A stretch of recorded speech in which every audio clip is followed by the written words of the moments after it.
Welcome to another episode of Start the Week with Wisdom. I'm your host, Bridget Burns, Executive Director of the University Innovation Alliance. And I'm Doug Lederman, editor and co-founder of Inside Higher Ed.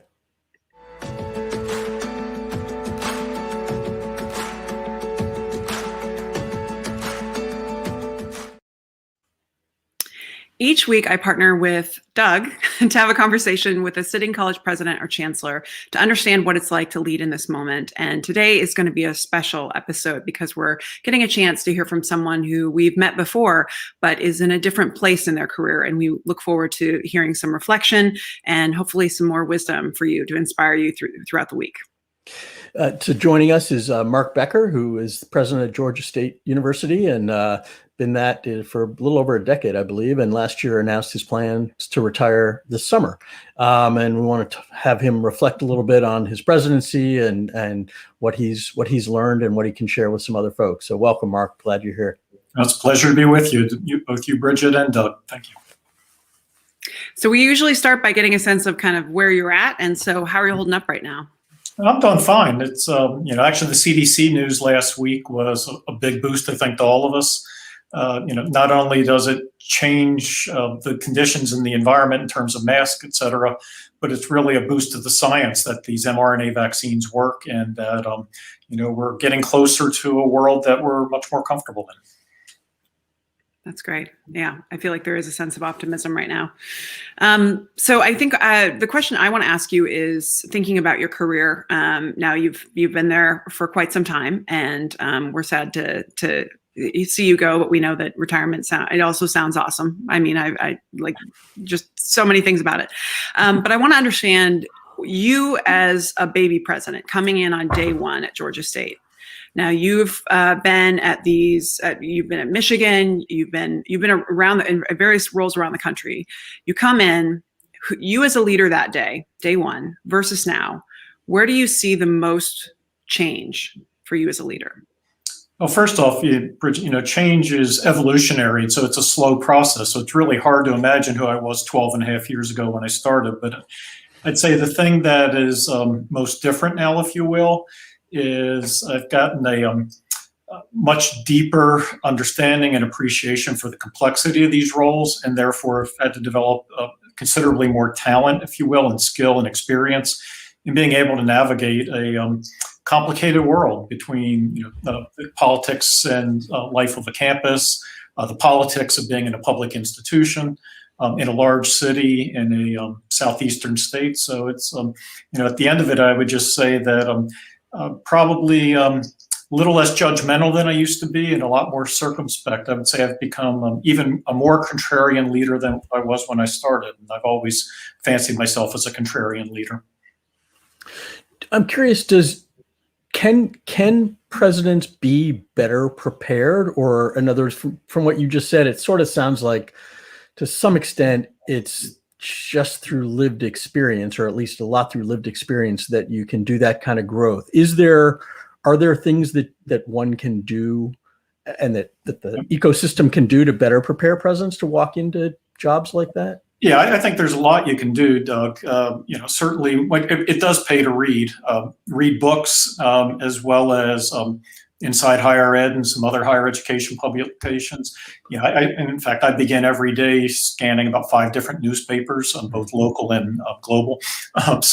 There's a lot you can do to prepare. There's also short courses. Meaning, at one point in my career, I took a multi-day course in crisis communications. At another point, I took a multi-day course in negotiations. So I think it's as you travel down the journey, you start to identify where you think you would need to improve and seek, education, if you will, which is what we're all about in those areas. And then, of course, the experience is where all that reading and those short courses hit the road. The rubber hits the road. I'm curious about what, when people reach out to you as about the presidency and you're contemplating the advice to give them, because I think I know that you and I've talked about some folks who perhaps maybe shouldn't pursue the presidency and some who should, and the guidance and the coaching that you provide. Can you give a bit more about what you say?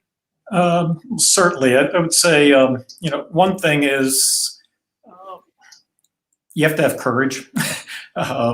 These jobs are not for people that who think the job is all about the title and the awards and the speeches and the ceremonies.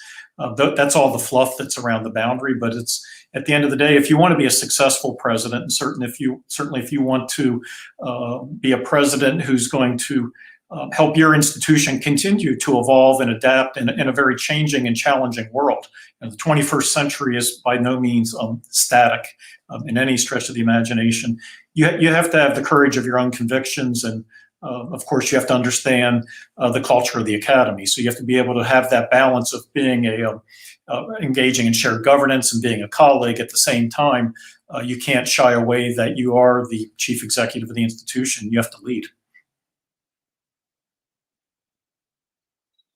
Mark, you obviously, when people scan the higher ed sort of landscape, they tend to identify Georgia State as a place that has evolved maybe faster and than a lot of other places. And I don't know whether you share that point of view, but I'm curious about what the conditions have been at the university that sort of allowed that kind of maybe slightly faster than normal evolution. There's a lot of talk about whether higher ed changes enough and fast enough, and sort of what the conditions might be that prevent it, incumbency and certain other things. But I'm just curious, kind of when you think back to these 12 and a half years, kind of what were the conditions that were there, and what did you tap into to help speed it up?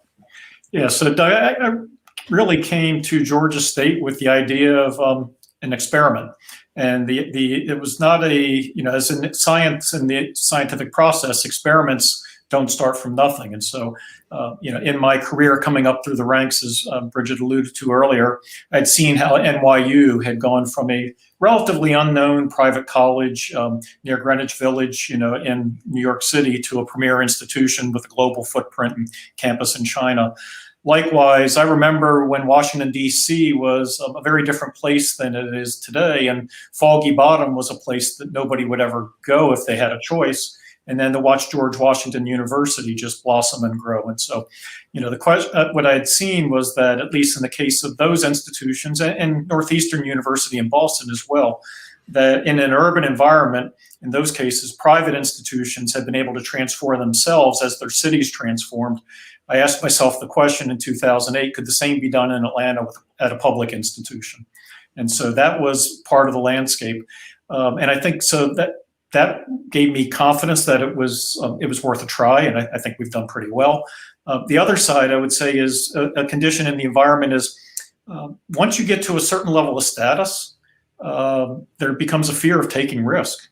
And so there's one thing to transform something to be something much bigger and better than it's ever been, as opposed to, let's say, just for the sake of argument, being at a top 10, 20, or 30 institution and needing to hold on to that status. And so it's a different type of mindset that you have to have when transforming an institution, like was done at NYU, Northeastern, George Washington, Georgia State, and others, as opposed to, Arizona State, same thing, as opposed to, going back to my background at Michigan, Minnesota, risk-taking there has to be viewed differently because there's so much to lose. So I'm curious, we heard a bit about what's been a significant and proud accomplishment for you in terms of the transformation, but I'm curious what has been the hardest thing that you've had to do as a president.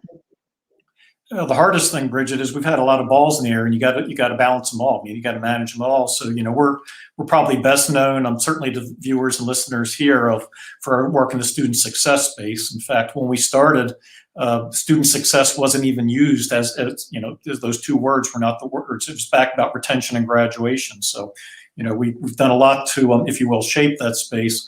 But at the same time, we've nearly tripled our research funding. We've built, renovated, bought more than 18 buildings. We've more than doubled our enrollment, including consolidation with Georgia Perimeter College. But we've also gone from less than 10,000 applications to this year will be over 25,000 applications for the freshman year. And so the challenge is being able to execute on all those fronts at the same time. It's, we get people that interview for jobs, deans and vice presidents, and they know one piece and they look at the other pieces and they sort of, in some sense, they get tired and almost become afraid about working in an environment like this. But it is the challenge is to keep all those balls in the air and to keep forward progress in all dimensions and not become too fixated on any one thing. Do you think it's, you've been very ambitious, as you said, on a bunch of different fronts.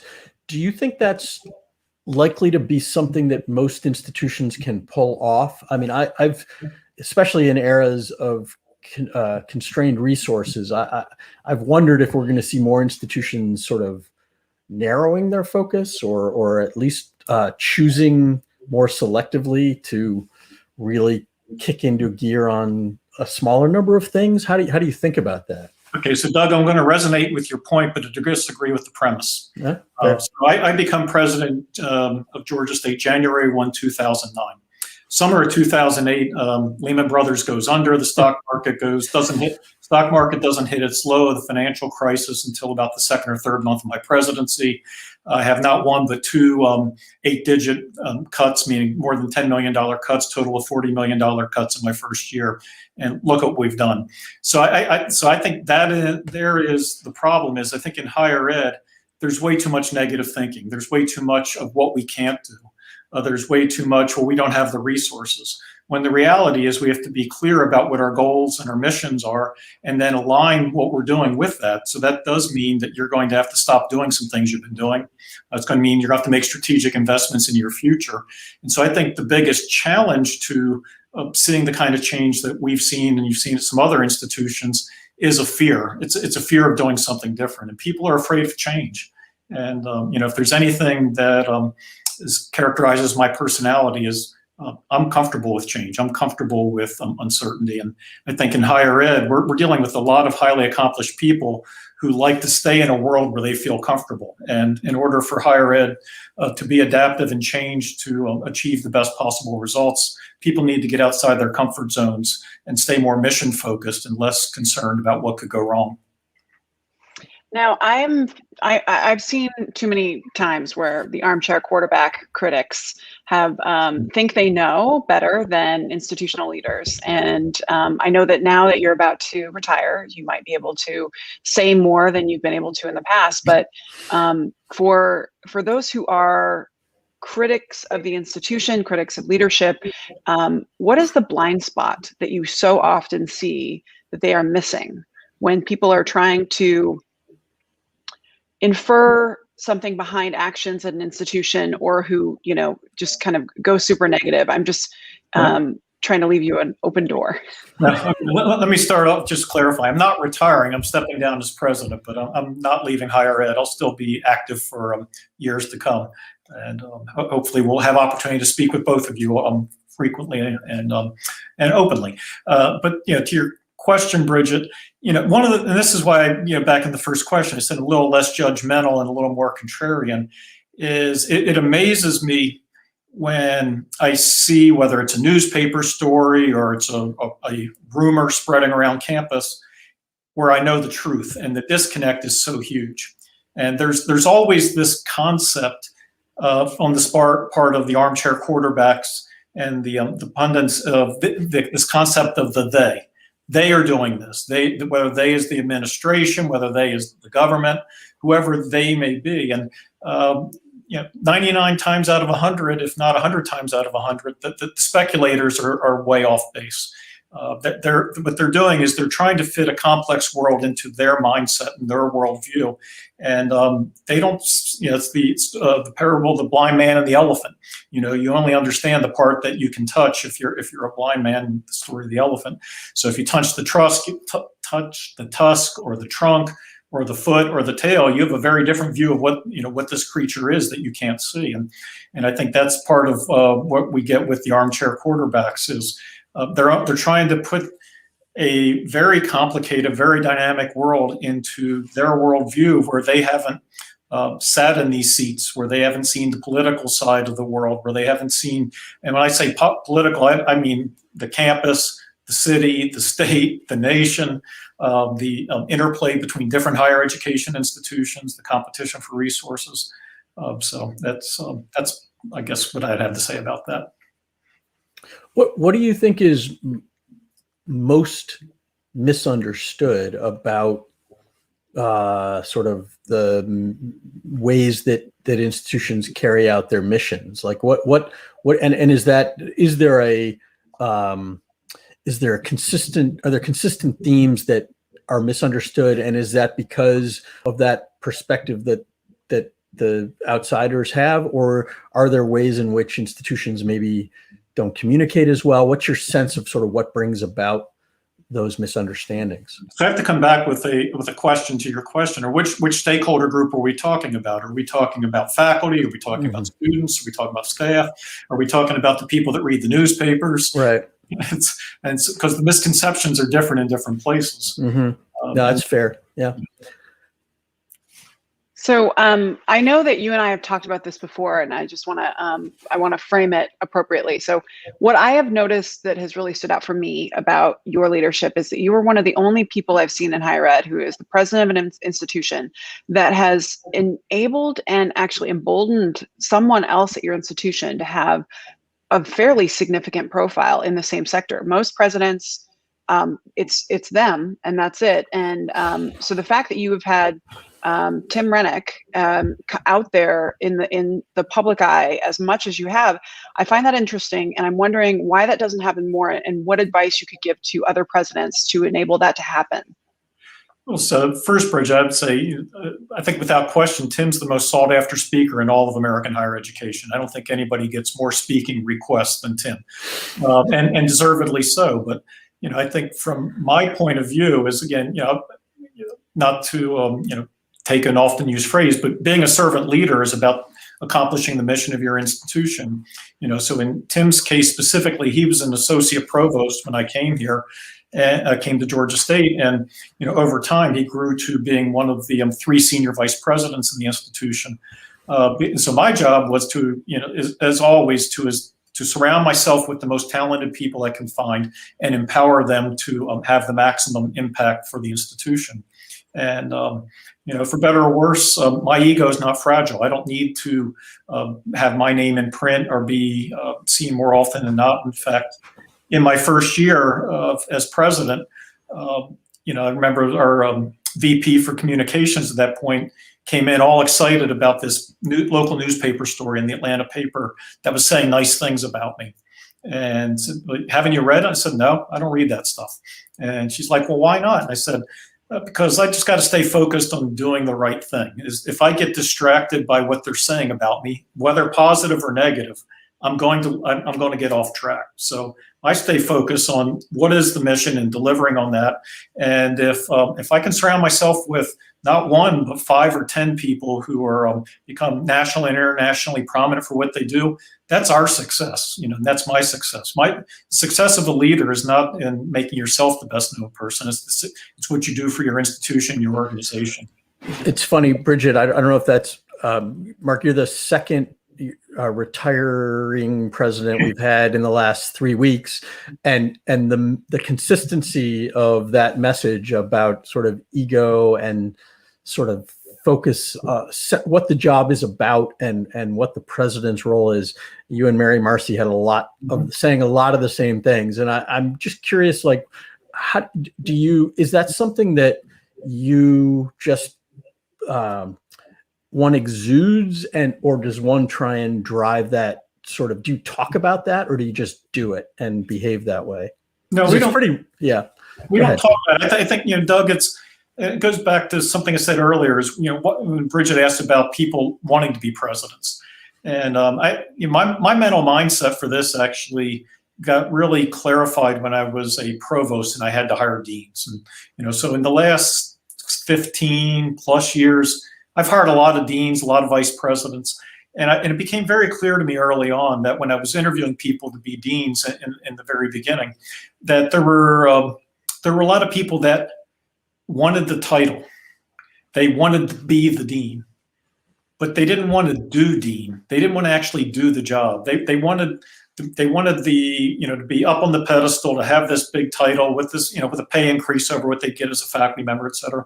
But when it came down to the hard stuff, the really hard stuff like tenure and promotion, terminating people, dealing with the fact that you may have individuals who report up through to you who are bad people, bullies, abusers, and abusers of all type. You got to deal with that. And so that's where it sort of segregates out as to why are people doing these jobs? And if I think, the theme that you're resonating to are people that really want to do the job as opposed to have the title. So I'm curious about what breadcrumbs you can leave for others as you move to this next chapter. What book do you go back to most consistently that has helped you as a president? Probably my favorite, Leadership by the late Stephen Sample. As I said at the beginning, I fancy myself as a contrarian leader because wherever the herd is going, it's probably not the right place, whether you're an investor in the stock market or whether you're a leader of an institution. So that one, another one that I'm very fond of, it's a little bit dated now, but Creating the Future by Frank Rhodes, written in the 1990s. But there's still a lot of really salient points in Rhodes's book, Creating the Future. So those are two of what I'll call the oldies but goodies that I've relied on over the course of my roughly 20 years from being a dean, provost, and president. And both of those books obviously were written by higher ed leaders. Is that is the industry, the sector different enough that's or distinctive enough that higher ed leadership is worthy of a real focus in and of itself? That's a good question. I've read a lot of leadership books, Doug, and a lot of books on organizational change and the like. And I think there's a lot that transports over. The key is, and I mean, I have this conversation with search firms all the time now. We've got the search firms, you want to hire a dean or you want to hire a vice president, and they ask me about the importance of higher education experience. And I said basically leadership is leadership, but in higher education you need to understand the culture. Because every industry has its own culture, and real estate's very different than finance, for example. And the other part is you need to understand that we're a highly regulated environment, and you have to be able to navigate in a regulated environment. And so, but if you can demonstrate the ability to work across different types of work cultures and into sector cultures, and you can work in a regulated environment, then that leadership is leadership. What has surprised you the most compared to what you expected about the presidency coming in from the reality? Bridget, I hate to say it, but there's not a lot that surprised me because I've been studying presidents since the mid-90s. I got on the path to becoming a president when I was an associate professor at the University of Michigan, serving on a committee that met with then President James Duderstadt on a monthly basis and participated in a year-long program that he had focused on in that point in the future. And so from that point of being able to work closely with the president while an associate professor, at least from the point of view of observing up close and seeing the kinds of issues that President Duderstadt was struggling with, that I've literally been watching leaders of all types. Back to part of Doug's, I watch leaders of all types, but I've also been watching presidents, and I see how presidents blow themselves up, step on landmines, and there's way too many presidents that don't make it past the third year. In too many cases, not 2 years. So I wouldn't say I've been surprised, but the big mistake I've seen that I tried to avoid all throughout my career is watching too often presidents make bad judgment based on personal relationships. And I've seen people close to them not willing to believe that it is what it is, and all of a sudden glossing it over only to have them pay a severe price much later. And some of those have been very high profile. Others people may not recognize, but I've seen. All right, so I would wrap with what's the best advice that you've ever received professionally that served you well? So it was really simple. It was when I was going off to become a dean. I was asking a colleague, or expressing to a colleague, we were out for a run along the Huron River near the University of Michigan campus, and expressed my, if you will, doubts, concern about how I would do as a dean relative to the dean that I worked with, the late Noreen Clark, who was an absolutely incredible leader and had skills that I'll never be able to match.